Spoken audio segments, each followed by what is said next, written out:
what if these companies just exist to help you get where you want to go and do it your own way? Because you are closer to the client than anyone else ever will be. How can we help you be more of who you are, doing things the way you want to do them, and really transforming the lives of your clients? Like that is fundamentally the existential question that we're solving here, or every day working to solve and get better at.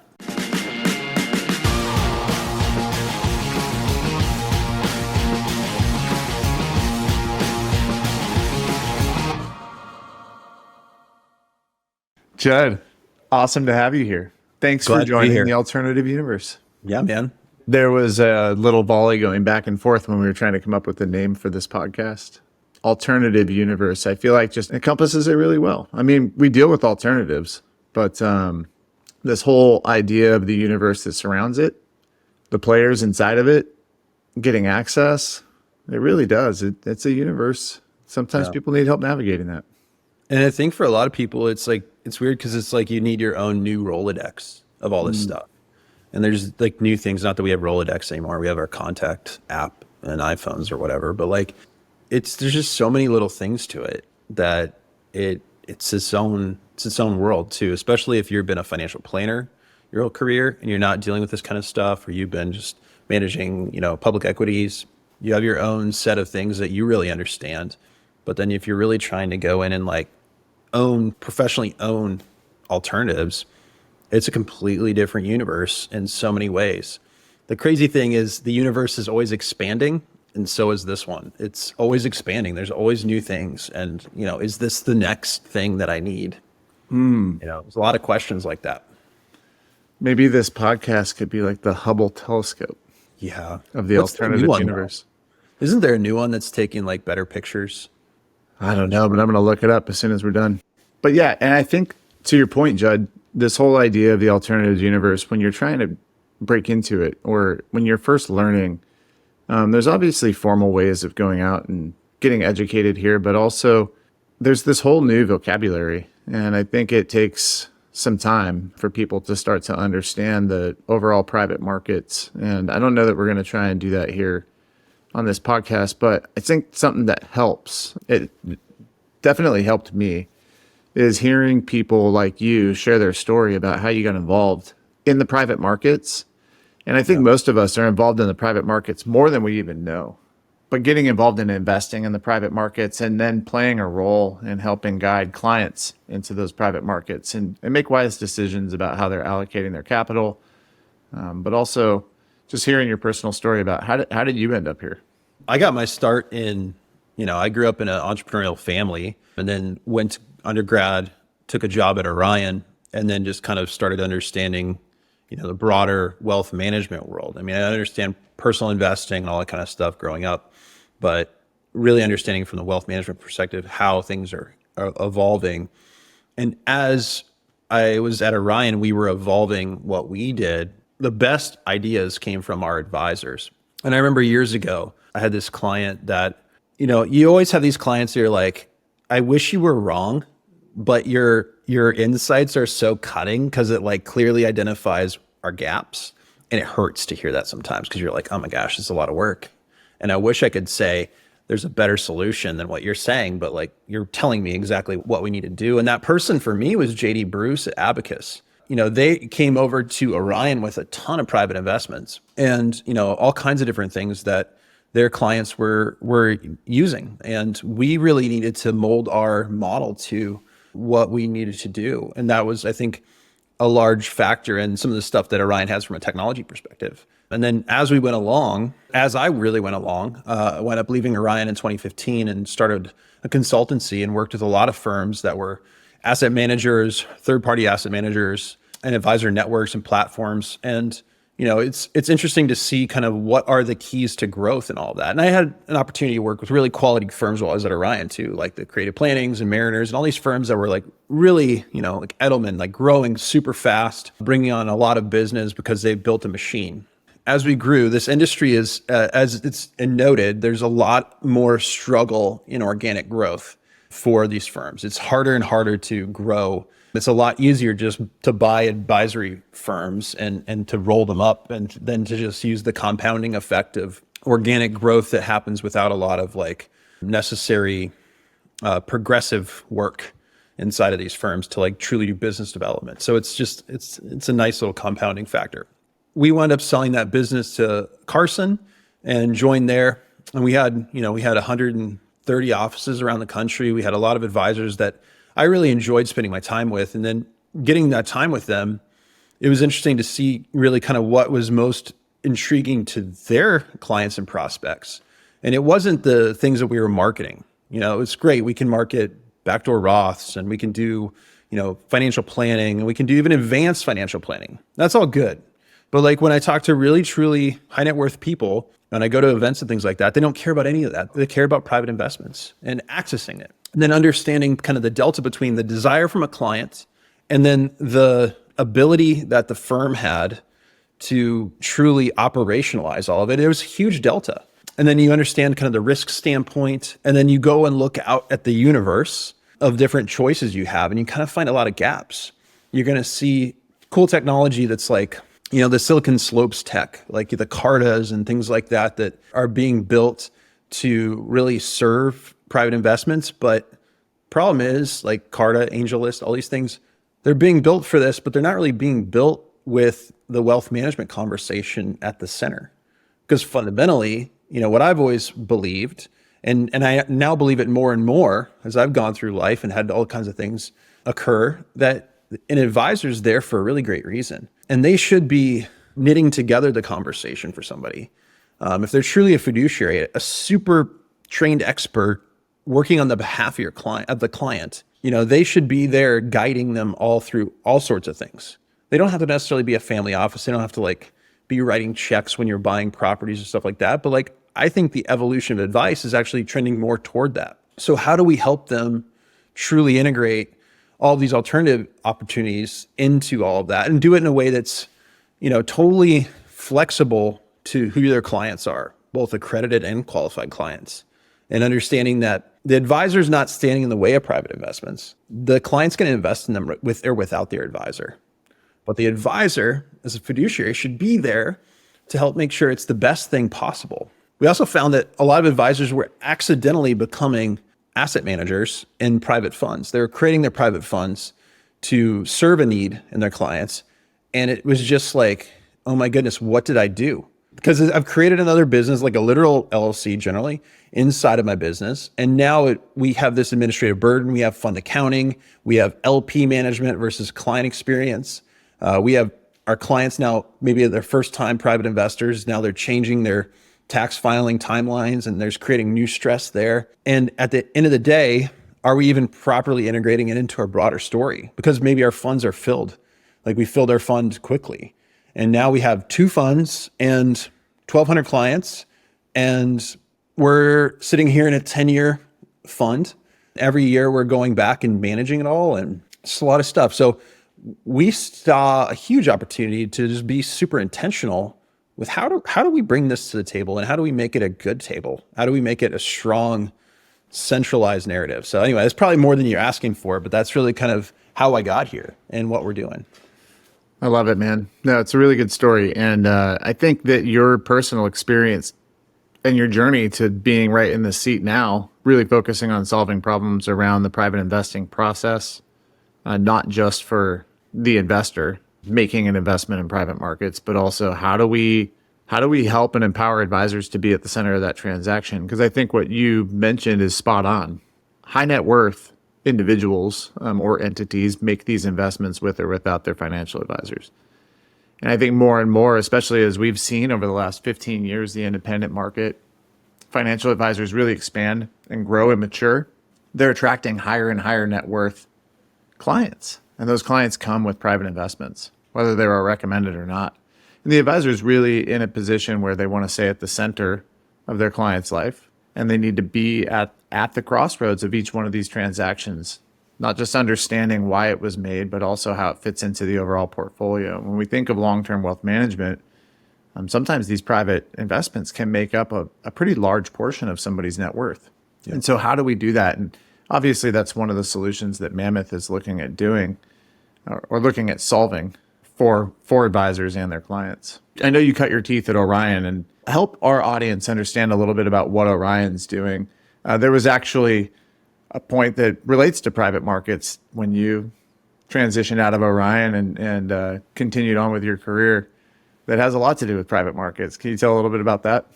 Yeah, my history is, I was at Orion for a long time, and then I just saw this opportunity. I grew up around entrepreneurism. It's really hard to not pursue it when you grew up around it. You know the hard part of it already, enough to be dangerous, but you can't help yourself. Like, you want to go out and solve problems. You want to have you have this independent spirit. And I think honestly, it's in the same vein as many of the people who listen to the show. Like, you go independent for a reason, and sometimes you can't even explain it. It's just who you are. And so in 2015, Orion took on a private equity relationship with TA Associates, who's been an awesome partner there. It was a good time for me to go out and start my own private business, and really start to serve the industry uniquely.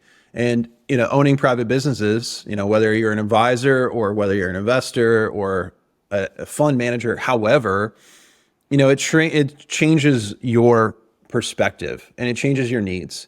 And you start thinking about, how do I add value? How do I create value in a company all the time? And so the interesting thing is, like, as a technology company, Orion was able to use that capital to acquire strategic firms and bring all these different things in and start to knit together a singular story that makes them, kind of one of the best all-in-one solutions for advisors. And I think that the same thing is true for wealth management firms too. Like, you're trying to build the best all-in-one solution for maybe a niche or maybe a national market. And that's always the challenge. And so understanding that, like, from the investment standpoint, I ultimately want to be able to serve this type of scenario, this type of investor, this type of, integrated asset management of private funds into your day to day. I mean, that takes like a really interesting time to just sit back and say, how am I going to do that at scale? How am I going to really make that part of what we do? And how are we going to do that in a white glove way, but also in like a way that's super empathetic to everyone involved. And I think that's the thing that, as we sit back and look at, what's missing here, alternative investments and the whole universe around it is fundamentally lacking empathy for advisors and often for LPs. And also, I would say, for fund managers, because you get into this and you're working with all these different people, whether it's your accounting or, fund admin, accounting, however you want to see it, or however you use those folks, to all the different technologies around it. And there's some improvements for sure. But generally, you're kind of like, hey, good luck, buddy. Stitch this together, make it a good experience. And like, meanwhile, you have an entire rest of your business that's happening over here that's really your primary. And it's very hard not to neglect what's over here and just have it be the lowest common denominator sort of solution for all your private investments. Yeah. Let's actually unpack that a little bit, Jud. I'm curious, just to get your take. Anybody who's made a private investment from an LP perspective, I think, has gone through the pains of onboarding and then managing all the paperwork associated with that. Not to mention getting into the fund, but then ongoing communication.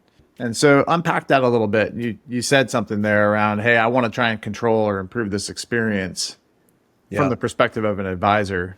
What does that look like? For an advisor, you found a new investment, you were at a conference, you saw a private equity firm, maybe, who knows, maybe it's a private equity firm like TA, and there's an opportunity to put capital in, and you're really familiar with how they're deploying that capital in our space. How do you even begin to stitch that together and make that available to your clients and then usher them through that process? Yeah, I mean, how it works generally is you're going to get the deck, you're going to look at that and say, hey, here it is. This looks good. Here's the minimum check size. Here's the time horizon. Here's the 2 and 20 or however it's set up financially. And I'm going to understand that. And then I'm going to say, all right, let's go. You're going to then probably get a very large DocuSign of everything that you need. And you're going to go through that. And DocuSign would be an improvement, right? Right. Yeah, it's true. A lot of times you're not getting that. I've been faxed things and I'm like, oh, I got to set up a fax number. I don't have one. So like, I'll set up my fax number. get this, giant thing, print it out and read it, sign it, and then I got to FedEx it back. I mean, this is 2023, and this sort of a scenario is still very much in practice. And then, okay, now I've funded it. If I got to do a wire, I got to do a call with my bank. And, all that stuff, it's stressful in that, like, I hate talking to my bank. I don't know if anybody really likes talking to their bank, especially if you work with some of the big banks. They don't really care about anything. So I'm doing that. And then the money goes off into the ether. And I'm just like, I'm hopeful they got it. And in some instances, I might get access to a fund portal where I'm going in and seeing that stuff. And here's the thing. Your value is not going to change for a very long time. It might be a year before you see any change. It might be longer than that. And a lot of times, like before you actually see a value change. And you might get some sort of investor update. Some of these funds are pretty slow moving. So you're going to get that somehow. It's going to be totally uncorrelated to your, day-to-day, investment commentary. And then you're going to have your K1s come out, usually the last minute, right before you're doing your extended tax filing. And so now you're scrambling to get that from the fund manager to your CPA to get it all done. It's just like you have these questions like, why did I do this? It made my life a lot more complex. Is it worth the alpha? Did I do it for the alpha? Maybe not. Maybe I just really liked investing in like this community development that's happening, or I wanted to do a solar fund or whatever. It's easy to forget the why in the midst of the how. And it's very frustrating. And then if I want my advisor then to put that into my client portal, whatever system that is, that's a whole other ordeal. And if it's a smaller, more unique fund, well, good luck, because that fund was a $50 million fund that was funded by maybe 75 people, maybe 200 people at the top end. And so there's not a lot of love going into the long-term continuity of investor relations from that stuff. There are incremental improvements. Like you could have like a data room as being part of this to make it subtly better. You can have DocuSign making it subtly better. But the problem is there's not really proper uniformity around all of it. And there's not really somebody constantly looking at how do I improve the user experience around this. As I was leaving Carson in 2020, I had a number of friends that are just like, kind of people that are just like, hey, let's work together someday on something. And so I got calls from friends all the time on that sort of stuff. And we had this one idea just on like, hey, I've built a number of SPVs and I'm going to do like a full venture fund. So let's talk SPVs. Special purpose vehicle is what it stands for. And it's a particular type of investment in a single company, right? So it's a private fund in a single company. It's very straightforward. It's probably one of the more common types of investments.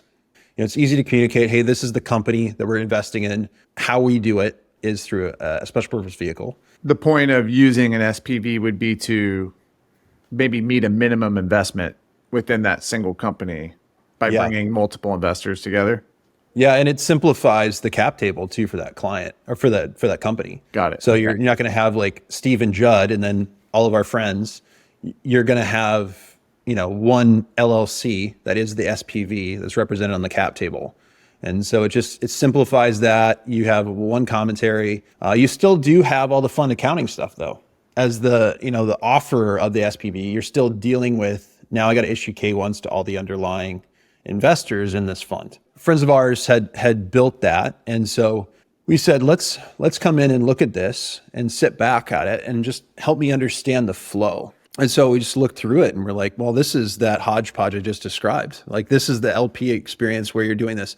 The fund can be amazing and the performance can be great, but getting into the fund is dismal. And it's not by anybody's failed attempts. It's simply just that it needs that empathy to guide the whole path. And so what we did is in early 21, we started building a way to onboard people into this fund. And so we said, well, fundamentally, I don't want to fill out a PDF. I don't want to ever see a PDF if I can help it. I want to be able to enroll in this just like I can enroll in any sort of digital product. And so we built out a seamless front end on top of the enrollment. It was smart because it was like, hey, why don't we think about all the different scenarios around this, all the different rules inside of this? Do I have a financial advisor involved? If so, let's include them in the process. Let's get their name, email. Let's start a conversation here because We don't want you to be doing things outside of your advisor, especially if it's not in your best interest. We want to care about that whole process. Same with your CPA. Who's your CPA? Let's get their name. We can actually leverage them to make it, if you've never done an accreditation letter, hey, we're going to give you an accreditation letter that your CPA can just sign. Keep it simple. Because a lot of times you have these folks that have just never done this before. It's not complex. It just takes time. So how do we put the ball effectively on the tee so they can just swing the bat? And so we did that. And then also looking at how do we fund this from a retirement account? I don't want to take money out to do this. I want to just use money I already have that's in a tax-free account and invest it through that entity. How do I do joint accounts and things like that? We built all that logic into an onboarding engine that allows you to, I think for our venture fund that we launched, we did a accredited and qualified fund. We were able to take up to 250 accredited investors based on the investment rules. We were able to fund that in under 5 minutes. So I think it was 4 minutes, 37 seconds. You could completely enroll, do the transfer. We could wire money, we could ACH money, we could move money through a trust with a trust company partnership that we did. And we built 2 partnerships, one with Strata, one with Millennium to do that. And it's been awesome just to help them more modernize what we're doing. Now you've got this funded, you've signed it all, you get the information. Now you got to get information back now. Like, it should be a fun experience. So then we're focusing on what is the long-term LP experience. And so we built a really nice, not advisor, but client experience. And not thinking about them as an LP. What if we think about them as like a proper client? What if they were like really able to log in, really able to get investor relations ahead of time? And the cool thing that we did was like, why don't we just tell the advisor a couple days ahead that there's some news coming out on the portfolio companies inside of this fund? And so now the advisor gets the scoop on it, the same way that you would with like a reporter and like a press release. Why don't we just do that ahead of time? It's like automated PR for a financial advisor. Yeah, exactly. Like, I love marketing and growing firms. So like that stuff to me is first nature. Yes, of course we want to have like preferential communication. So that happens because it's not that we're hiding anything. It's just that we want to help contextualize this stuff, because whatever news we have in our fund is great. But what's better is how that relates to your broader financial picture, everything your advisor's talking about. And honestly, like, you want more color in your stuff. In the world where index funds are dominant and index funds are tremendously effective, there's not a lot of interesting things around what's happening in SPY today. It just is. It's the index. But what's happening in your health science fund, where this new alloy got approved or this medical device is now through FDA approval, that's pretty awesome. And that's what the client or the LP here wants to share with their friends when they play golf tomorrow. Like, hey, this fund I was in, guess what? They got FDA approval. That's pretty cool. And I don't know what that means for our long-term returns, but there's progress happening that I'm able to be part of. And that's fun. You mentioned something earlier, and I'm just going to restate it. I'll paraphrase, but you said it's easy to forget the why amidst the how. And I think you've just done a great job of describing how easy it is to forget why we make these investments in the first place, or why we get interested in using our capital to support these efforts. It's not always alpha, right? Yeah, no. And also there's whole like interesting, cool tax things that we want to help with as well. Like, there's really good QSBS type investments. So you can like meet this tax exempt status in some of these funds. So it's a really nice tax strategy as well. All those are part of the story. All these are really interesting things that as an advisor, you want to be so excited to say, hey, this isn't like anything else we've had. This is the unique opportunity. And maybe Miss Client, you've spent 35 years as a physician and this stuff already. So here's a health science fund that might align with your actual background. You might just be super excited about this. And our first fund we did was a health science fund. And over half of our investors, from my understanding, I think are all surgeons. They're all people that really understood the science, but they needed access to be able to participate in the fund. And so that's a really awesome story. So they can like 10x the synthesis of our investor relations for that particular fund. It's almost more effective because they're subject matter experts. So we went all there, did that. And then now the next thing is like, people like you and I, like we've spent our career building technology for advisors So to me, it's like, yes, we want to hit the empathetic, really quality investor experience, but that's only part of the journey. That's one mile marker effectively in that whole journey. How do we get to the next stage where advisors are now able to participate in that? It really means something to them. And so that's the thing that we just recently launched, and we're stoked about that because now we're able to help advisors have a heavily empathetic experience to integrate all of their alts. And it's not like we're some closed architecture. It's a really awesome modern way to look at all your funds, past, present, and then future, with all your clients, and to help them enroll and participate to get the whole proper investor relations experience and to make it totally turnkey. And anyway, so I feel like I've talked about 40 times more than I thought I would on this podcast, but I'm super excited about what we're doing here. Well, that's because you're pumped. And I think it comes out. People like you and I, when we see these problems, these challenges that aren't being solved, we get excited about trying to solve them. It's become very apparent to me in the last year or so that the approach of Mammoth to essentially be an overlay across this how and be able to stitch it together is of extreme value for the wealth management space. All of these little steps along the way give up not just the experience for the investor, but it gives up control over the process. It gives up control over compliance. It introduces complexity into the process for your investors, which makes it harder for you to be in the know about their overall household picture around their investments and their goals and how well we're on track. So creating this overlay, you mentioned this in a conversation you and I had, and I really like it, but a lot of the services that are available for financial advisors, for the wealth management industry at large, to approach private markets, to execute trades, help their clients invest, they're essentially creating islands. And the overlay solution that Mammoth is providing is building bridges between these islands. It's allowing a firm to take control over which islands they give access to, on-ramps and off-ramps, with one uniform experience. Yeah. And my understanding there has been that once you have that uniform experience, once you have this platform built, that you can control those on-ramps and off-ramps, you can now in the background change service providers. You can change fund companies that you work with and managers that you offer without disrupting that experience. Where today, if I want to offer a new fund, I'm kind of stuck just introducing my client to the fund and hopefully they treat my client well. And that's hopefully where due diligence and other things come into play, but that's another one. If I'm going to use due diligence, a third-party due diligence, that's now a separate island. It's a new place I have to go. It's complicated. It's easy to get stuck in this how and get overwhelmed.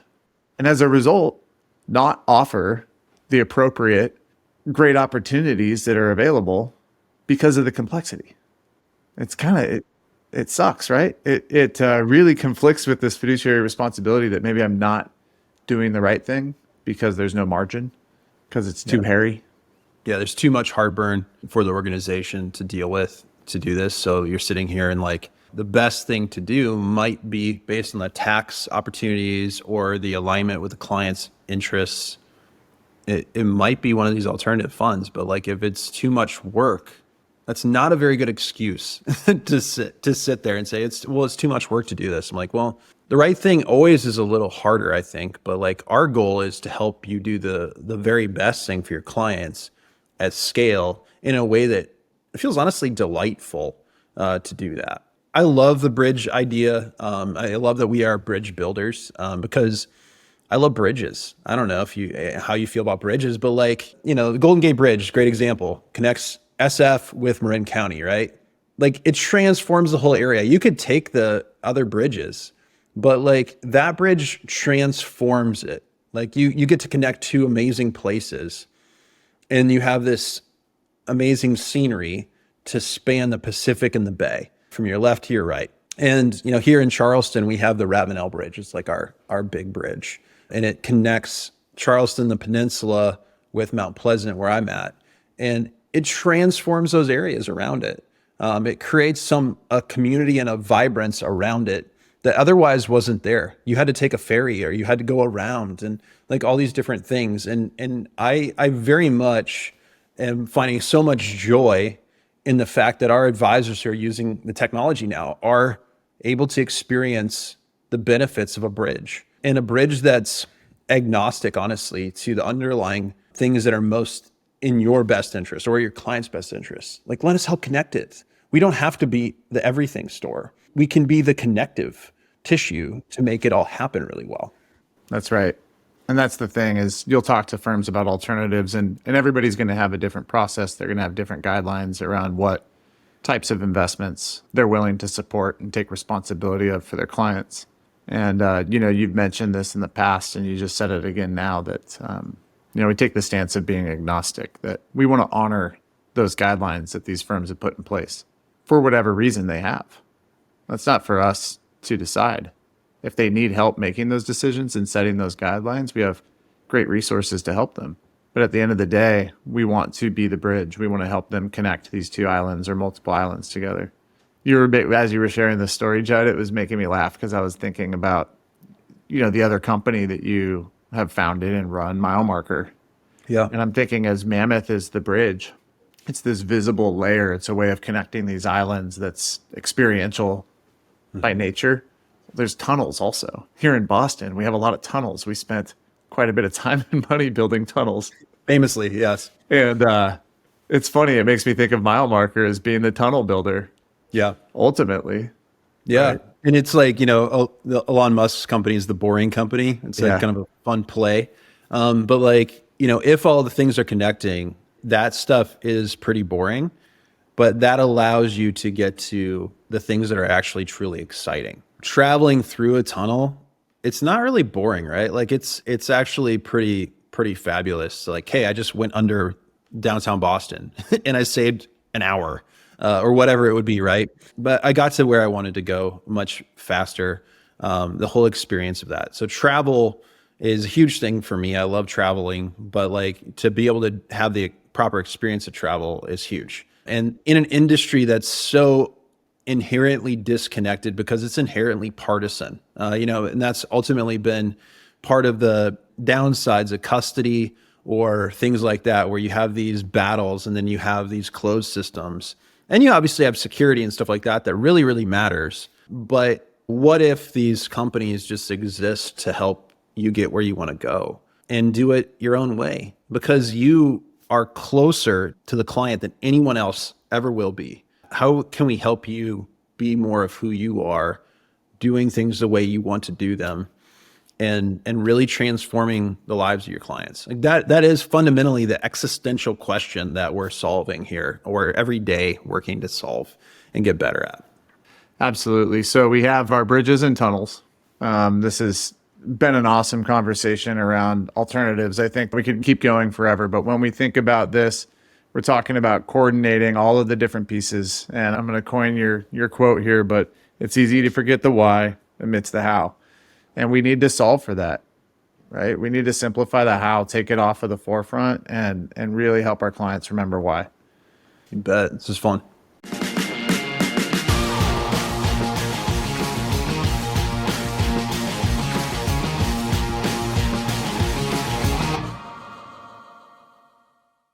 Everything discussed on this podcast is for informational purposes only and should not be considered advice. The participants may have financial interests in the companies discussed on the podcast.